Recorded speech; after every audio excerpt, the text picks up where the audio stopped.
Media మిత్రులకి నమస్కారం.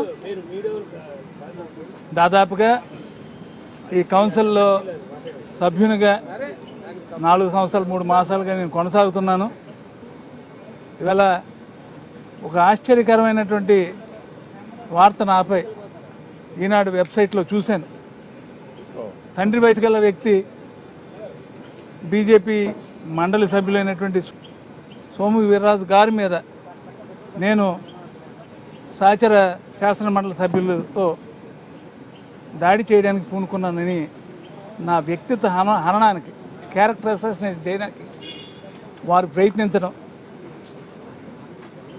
మీకు కూడా నాకు తెలిసినంత వరకు నాతో ఉన్నటువంటి అనుబంధం తక్కువే.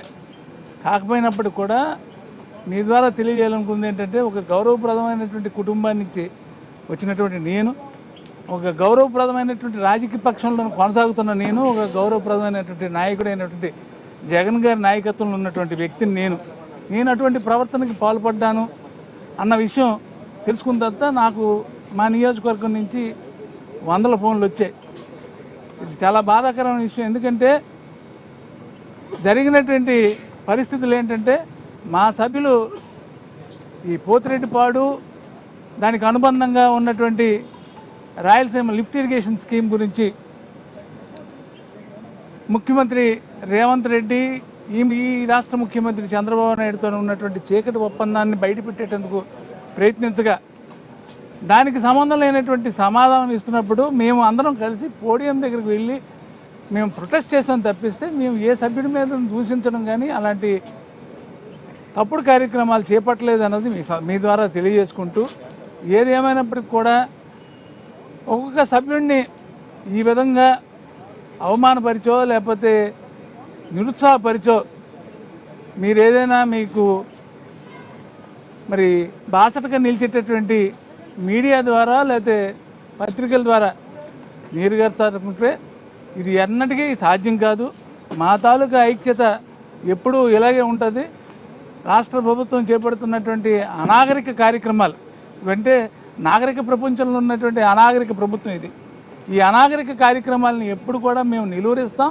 నిలువరించే క్రమంలోన మాకన్నా ముందు మాట్లాడిన నా సహచరులందరూ చెప్పారు, ఏదైతే శాసనసభ వ్యవహారాల మంత్రి అయినటువంటి పయ్యావుల కేశవ్ గారు చాలా దుర్మార్గమైనటువంటి ఆలోచన చేస్తూ చైర్ని డిక్టేట్ చేసే సందర్భం, అలాగే కంట్రోల్ రూమ్లోన తన కనుసైకిల్తోని ఎవరికి మైక్ ఇవ్వాలో ఎవరికి మైక్ ఇవ్వకూడదో చైర్మన్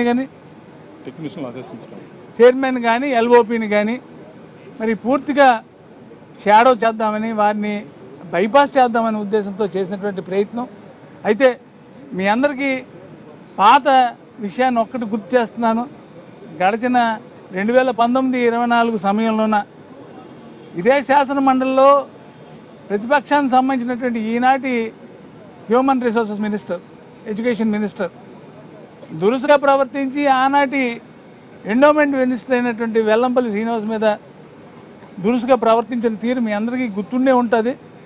అటువంటి చర్యలు పాల్పడడానికో అటువంటి దుర్మార్గమైన ఆలోచన చేయడానికి వైఎస్ఆర్ కాంగ్రెస్ పార్టీ శాసనమండలి సభ్యులు లేరని మీ ద్వారా తెలియజేసుకుంటూ, ఇంకొక విషయం ఏంటంటే మీ ద్వారా చెప్పాలనుకుంటుంది ఏంటంటే, గడిచిన 4-5 రోజులుగా చూస్తున్నాను మన ఈ రోడ్ అంబడే ఏదైతే ఎగ్జిట్ గేట్ నుంచి హాల్కి వెళ్ళే త్రోవలో మండు ఎండలోన ముక్కుపచ్చలారినటువంటి స్టూడెంట్లని నిలబెట్టి వాళ్ళ అనారోగ్యానికి కారణమవుతున్నటువంటి ఈ ప్రభుత్వం తాలూకా పబ్లిసిటీ పిచ్చి, ఇది చాలా అన్యాయం. ఎందుకంటే ఎవరు అడిగిన వాళ్ళు లేరా ఏంటి? వాళ్ళు 6th class 5th class 7th class వాళ్ళకి ఏదో పొలిటికల్ ఓరియంటేషన్ కోసం తెస్తున్నట్టుగా కలరింగ్ ఇచ్చి వాళ్ళని నిలబెట్టి వాళ్ళ మధ్యలోన మంచి టీవీగా వైట్ షర్టు కలర్ ప్యాంట్ వేసుకొని లేకపోతే పంచెలు కట్టుకుని డిప్యూటీ స్పీకర్ మొన్నప్పుడు ఒక ఫోటో తీసుకుంటున్నాడు. ఇది చాలా అన్యాయమైన పని. కావాలంటే మీరు ఒక ఏసీ ఆటోని బుక్ చేయండి, వాళ్ళందరినీ తీసుకెళ్ళండి, ఆటోలో కూర్చోబెట్టి మీరు పడుకున్నట్టుగా ఒక ఫోటో తీయచ్చు, నిలబడినట్టు ఒక ఫోటో తీయచ్చు, కూర్చున్నట్టుగా ఒక ఫోటో తీయచ్చు. కానీ ఇది మండు టెంట్లోన వాళ్ళని నిలబెట్టి వాళ్ళ అనారోగ్యానికి పాల్పడితే ఎవరు దీనికి జవాబుదారు అనేది మీ ద్వారా తెలియజేయాలని మీకు మీ ద్వారా తెలియజేసుకుంటూ చాలా ధన్యవాదాలు.